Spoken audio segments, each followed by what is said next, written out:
Kisah Nabi Zulkifli alaihi salam. Kesabaran Nabi Ayub menurun pada salah satu anak laki-lakinya, yaitu Bishr. Bishr bin Ayub adalah lelaki yang istimewa. Ia sangat bertakwa kepada Allah dan keimanannya sangat sempurna. Suatu ketika, raja yang memerintah kaumnya telah berusia lanjut dan berniat menyerahkan tahtanya. Sang raja mengumumkan kepada rakyatnya, bagi siapa saja yang sanggup menerima 3 syarat, maka dialah yang akan menjadi raja selanjutnya. Dan ternyata hanya Bishr saja yang berani menerima syarat tersebut.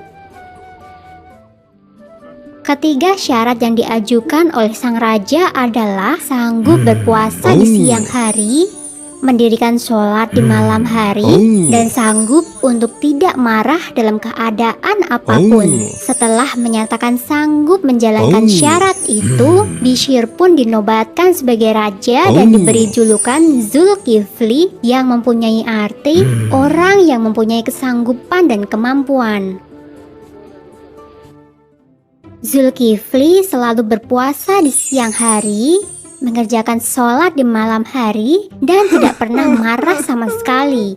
Keteguhan iman Zulkifli membuat iblis tidak senang. Iblis mencari cara agar ia bisa membuat Zulkifli marah. Seusai zuhur, iblis menyamar menjadi seorang kakek dan menemui Zulkifli. Ia mengadu jika selama ini ia telah dianiaya oleh kaumnya. Raja Zulkifli pun meminta sang kakek untuk datang ke persidangan pada esok harinya. Keesokan paginya, Raja Zulkifli menunggu sang kakek di majelis persidangan. Sang raja berniat menyelesaikan permasalahan yang dihadapi sang kakek. Namun, hingga waktu zuhur tiba, sang kakek tidak kunjung datang. Raja Zulkifli pun meninggalkan persidangan untuk beribadah dan beristirahat. Rupanya, sang iblis memang sengaja tidak datang di persidangan itu untuk menguji kesabaran Raja Zulkifli dan membuatnya marah. Saat Raja Zulkifli hendak istirahat, kakek jelmaan iblis itu muncul kembali. Kakek itu kembali mengadukan nasibnya sambil menangis. Raja kemudian meminta kakek itu pulang dan datang ke persidangan esok hari. Setelah kakek itu keluar dari kamar, Raja Zulkifli pun beristirahat. Ia memerintahkan kepada pengawal untuk mencegah siapa saja yang berniat mengganggunya.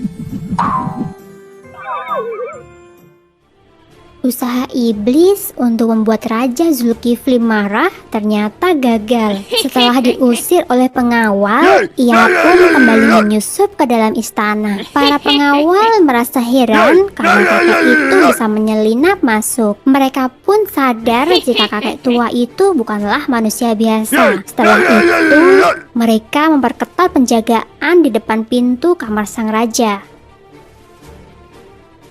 Ternyata godaan sang iblis tidak mampu menggoyahkan iman Raja Zulkifli. Namun tak lama setelah itu, kesabaran Raja Zulkifli kembali diuji. Ada sekelompok orang durhaka yang berniat mengancam keselamatan kerajaannya. Raja Zulkifli kemudian meminta agar rakyatnya bersedia maju ke medan perang. Namun seruan Raja Zulkifli tidak ditanggapi oleh rakyatnya. Rupanya seluruh rakyatnya takut mati sehingga mereka tidak mau pergi berperang. Jika sang raja bisa menjamin bahwa mereka tidak akan mati saat berperang, barulah mereka mau maju ke medan perang bersama sang raja. Saat itu, sang raja berdoa kepada Allah. Ia meminta perlindungan dan keselamatan bagi semua rakyatnya. Doa Raja Zulkifli dikabulkan. Mereka berhasil memenangkan peperangan tanpa ada satupun rakyat yang mati di medan perang.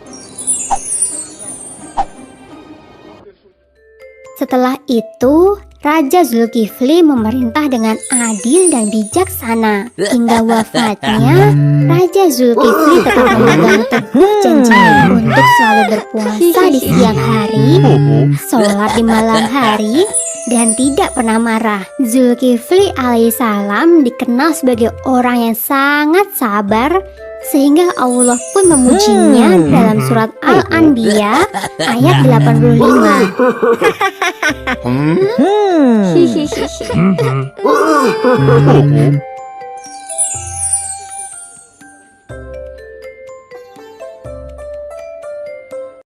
Dalam Al-Quran surat Al-Anbiya ayat 85, Allah menggolongkan Nabi Zulkifli sebagai orang yang sabar. Bunyi ayat itu adalah, "Dan ingatlah kisah Ismail, Idris, dan Zulkifli. Mereka semua termasuk orang-orang yang sabar."